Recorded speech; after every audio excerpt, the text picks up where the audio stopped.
Hello class 10. I am back with another poem. We are not starting any prose chapter because I think that you would be cross questioning over there and we will be taking up in the real classroom. In the virtual classroom you can do up with the poems which are shorter and we can discuss later. So we are starting with the poem Animals. Before I start the poem, I would like to tell you what the poem is about. Here the poet compares the animals, their behavior and humans behavior. You must have seen that animals are not selfish. Let's take an example of a dog. It remains faithful to the human for its entire life, whereas humans, for their personal benefits, they forget about these qualities like trustworthiness, empathy towards others and so on. So let's discuss this stanza wise.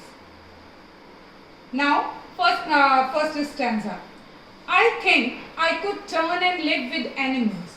They are so placid and self-contained. I stand and look at them long and long. The poet is saying, in my opinion, I can go back and turn means I could leave this world, leave this worldly life and go and live with the animals. Why I want to do this?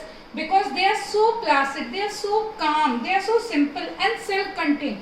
They only think about their basic needs. They are not jealous of anyone, they are not competing with anyone like I have this thing, why the other one is possessing it, or the other one has got a bigger car than me, and so on and on. They are not actually bothered about this.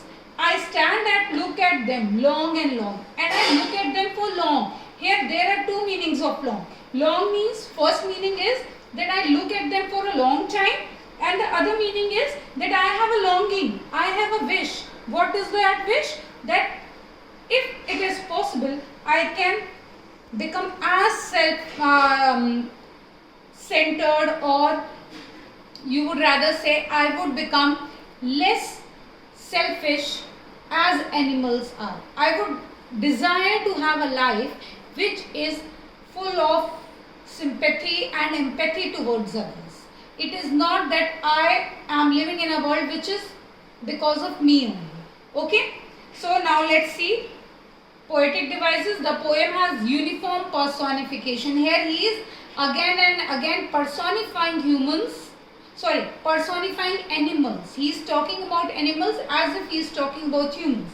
Then repetition. Stand and look at them long and long. Okay, long and long word is used.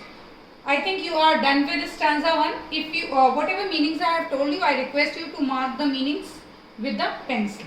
Now let's come to stanza 2. They do not sweat and whine about their condition. They do not lie awake in the dark and weep for their sins. They do not make me sick, discussing their duty to God. So what he says, they do not sweat and whine about their condition. Animals are not like us humans, that we commit a mistake and then we start whining about it. Whining means crying over it. Like there is a common phrase, crying over the spilt milk. They do not do this. Whatever they do, suppose they kill the other animal, they are doing it for maintaining the food cycle, for their survival. But we humans do each and everything and then we cry about it. Oh, I have done this, I have done that. But animals do not do so. They do not lie awake in the dark and weep for their sins. And they are not sinful people. They are not sinful creatures, means they are not like us. What we do? We do not commit, we do not rather accept our mistakes in open. What we do? We do not accept our mistakes in public. Rather what we do? We lie awake in the night and keep on weeping for our sins. Actually, it is not that we are accepting our mistakes. Rather, what is the fact? That we are trying, so-called, we are trying to convince God that we have done whatever wrong is because of a reason. We always keep on giving ourselves a reason. Okay? They do not make me sick discussing their duty to God. And they never tell that my duty to God is this and that. They live a very simple life. And this simple life is just you can say making them able to survive.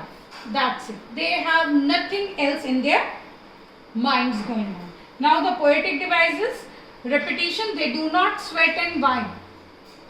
Okay? They do not lie. you will see that they do not is everywhere. Okay, and alliteration, they do not make me sick. Okay. Now, we will be discussing the third stanza in the next video. Thank you.